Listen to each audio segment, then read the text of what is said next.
আমার একটি মেয়ের সাথে 4 বছরের সম্পর্ক রয়েছে।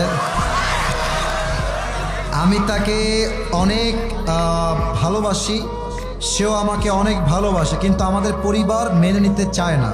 এমন অবস্থায় আমি কি করব? পালিয়ে বিয়ে করা যাবে কি?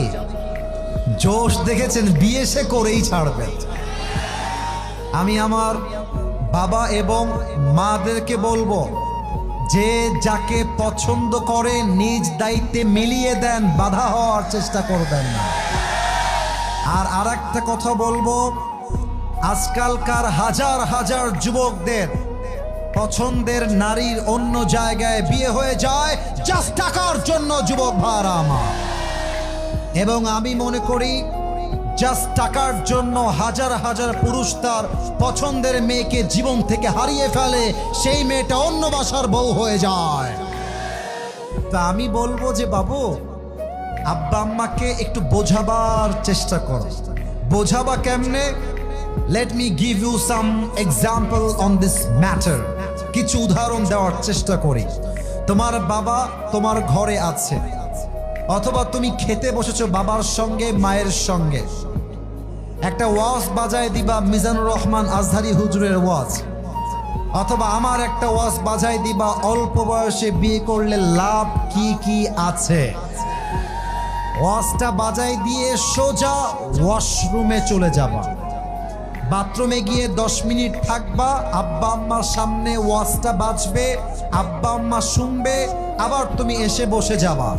আব্বা আম্মা যদি বুদ্ধিমান হয়ে থাকে বুঝে যাবে আমার ছেলের চরিত্র রক্ষার জন্য বিয়ে ছাড়া সেকেন্ড কোনো অপশন আমার কাছে নাই। 2 নাম্বার, আর একটা কথা প্রত্যেকটা যুবককে বলতে চাই, যদিও এই কথা মিডিয়ায় তোলপাড় শুরু হয়ে যেতে পারে, এটা আমি জেনে বুঝেই বলছি এবং নিজের আকল দিয়ে মেধা দিয়ে বলছি। আমি বলতে চাই, পালিয়ে বিয়ের ক্ষেত্রে 2টা মতামত আছে।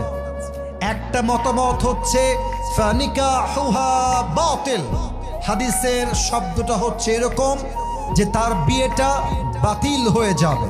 তবে হানাফি মাযহাবের মত অনুযায়ী পালিয়ে বিয়ে করলে বিয়েটা জায়েজ হবে।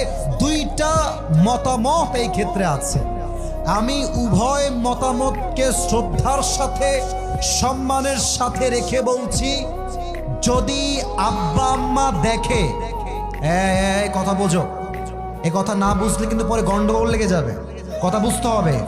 যদি আব্বা আম্মা দেখে যে আমার ছেলেকে বিয়ে না দেওয়ার জন্য, আমার মেয়েকে বিয়ে না দেওয়ার জন্য আমার ছেলে জিনায় জড়াচ্ছে, আমার ছেলে অবৈধ হারাম সম্পর্কে জড়াচ্ছে, in spite of knowing all these things, এই সব কিছু জেনেও যদি আব্বা আম্মা বিয়ের উদ্যোগ না নেয়, এলাকার আলেমকে ধরে এনে পছন্দের মেয়েকে 3 কবুল পড়ে বিয়ে করে ফেলবা।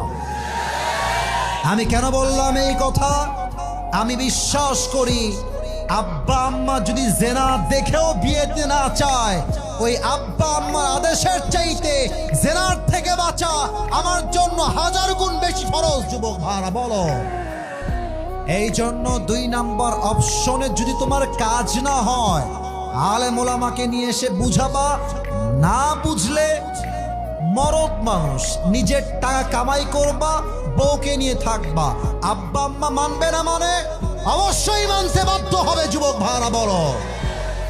আর 3 নাম্বার কথা আমি আমার মাকে বলবো, আমি আমার মুরব্বীদেরকে বলবো, আমি পালিয়ে বিয়ের পক্ষে না। আমি আবারও বলছি, আমি সেই পক্ষে যেই পক্ষে আব্বা আম্মার দোয়া নিয়ে বিয়ে হয়, আমি সেই পক্ষে। আমি চাই প্রত্যেকটা যুবক আব্বা আম্মার বিয়ে নিয়ে দোয়া করুক। আমি আমার আব্বাকে বলবো, পায়ে হাত রেখে, মাকে বলবো 2টা হাত জোর করে, আপনি যদি আপনার ছেলেকে বিয়ে না দেন বুঝে শুনে, আর আপনার ছেলে বিয়ে না দেওয়ার জন্য যদি জেনায় জড়িয়ে যায়, কিয়ামতের দিন প্রত্যেকটা আমলের দায়ভার আপনাকে বহন করতে হবে আব্বাজান এবং আম্মাজান। আল্লাহ আমার আব্বা আম্মাকে বোঝার তৌফিক দান করুক, সকলের আব্বা আম্মাকে আল্লাহ হেদায়েত দান করুক। পড়েন সবাই আমিন।